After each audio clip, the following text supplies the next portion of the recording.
2016 में ऑस्ट्रेलिया से मार्क नाम का एक लड़का अपने पिता को लेकर जैसे ही हिंद महासागर में मछली पकड़ने के लिए पहुंचा तो कुछ दूरी पर उन्हें पिंक कलर की बोल नुमा एक बहुत बड़ी सी चीज दिखाई दी। शुरू में तो उन्हें लगा कि शायद कोई नाव पलट गई है, लेकिन थोड़ा पास गए तो समझ में आया ये नाव तो नहीं है, लेकिन बहुत अजीब सी चीज थी। लेकिन जब बिल्कुल पास पहुंचे तो उन्हें समझ में आ गया था कि व्हेल की डेड बॉडी है। अगर आपको इन फ्यूचर कुछ ऐसा दिखे तो तुरंत उसे दूर भाग जाइए, नहीं तो आपकी जान भी जा सकती है। होता कुछ यूं है कि व्हेल के मरने के बाद उसके अंदर के बैक्टीरिया गैस प्रोड्यूस करने लगते हैं। अब चमड़ी मोटी होने की वजह से वो गैस बाहर नहीं निकल पाती और प्रेशर बढ़ने की वजह से वो फट पड़ती है। अब अगर ऐसा कुछ दिखे इन फ्यूचर तो सावधान जरूर रहिएगा। बात है फरवरी 2019 की, जब कुछ मछुआरे मछली पकड़ने के इरादे से इटली के तट से समंदर में पहुंचे। जब वो समंदर के बीचों बीच थे तो उन्हें कुछ दूरी पर कुछ तैरता हुआ दिखा।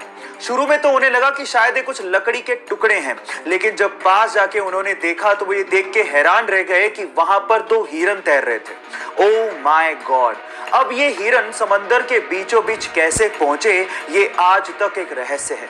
बहरहाल उन मछुआरों को दिल से धन्यवाद, क्योंकि उन्होंने उन हिरणों को बचाने की सोची। तो उन मछुआरों के लिए एक लाइक तो बनता है। विदेशी यात्री भारत घूमने आया और टैक्सी करके पास के एक होटल पहुंचा। जैसे ही वो होटल में चेक इन कर रहा था उसे पता लगा कि उसका पर्स टैक्सी में रह गया। उसने होटल वालों को कहा कि प्लीज आप टैक्सी वाले से कांटेक्ट करिए, लेकिन उन्होंने कहा कि हमारे पास टैक्सी वालों के कांटेक्ट नंबर नहीं है। उसने भी बहुत कोशिश करी, लेकिन टैक्सी वाले का कहीं पता ही नहीं लगा। वो पूरी तरह से घबरा गया था, क्योंकि उसका क्रेडिट कार्ड, उसके आइडेंटिटी कार्ड सब पर्स के अंदर थे। लेकिन 2 घंटे बाद वो टैक्सी वाला आया और उसने उस विदेशी यात्री को उसका पर्स थमा दिया। विदेशी यात्री ने खुश होकर उसे $70 देने की कोशिश करी, लेकिन उसके बाद जो टैक्सी वाले ने जवाब दिया वो आप लोगों को सुनना चाहिए। टैक्सी वाले ने कहा कि इस रिवॉर्ड के लिए मैंने आपको आपका पर्स वापस नहीं किया है। मैंने आपको आपका पर्स इसलिए वापस किया है क्योंकि ये आपका है। अतिथि देवो भव की भावना को साकार करने वाले उस टैक्सी वाले को मेरा सलाम।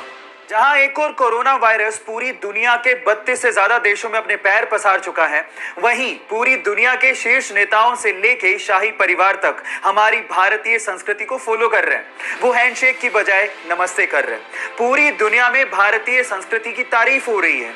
इसमें अमेरिका के राष्ट्रपति, फ्रांस के राष्ट्रपति, इजराइल के प्रधानमंत्री, जर्मनी के चांसलर से लेके ब्रिटेन का शाही परिवार शामिल है।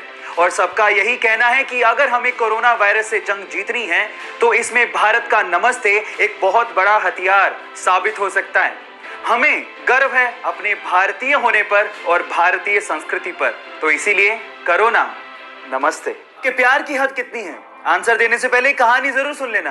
ये बात 1970 की, जब स्वीडन से आई एक टूरिस्ट से एक इंडियन आर्टिस्ट को पहली नजर में प्यार हो गया। उसके बाद वो एक दूसरे को डेट करने लगे और फिर शादी हो गई। लेकिन कुछ कारणों की वजह से उस लड़की को वापस अपने देश लौटना पड़ा।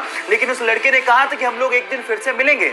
इतने पैसे नहीं थे कि वो लड़का फ्लाइट ले सकता, इसलिए साल भर बाद उसने अपना सब कुछ बेच के 60 रुपए में एक साइकिल खरीदी और 500 रुपए लेके दीवाना निकल पड़ा दिल्ली से अपने प्यार से मिलने। और 4 महीने की मशक्कत के बाद, कोई टेक्नोलॉजी ना होने के बावजूद भी वो स्वीडन पहुंच गया। इतना शिद्दत वाला प्यार देखकर लड़की के माँ बाप ने लड़के और लड़की की फिर से स्वीडन में शादी करवा दी। है ना जुनूनी बात? आपके प्यार में कितना जुनून है, चैट सेक्शन में लिखने मत भूलिएगा।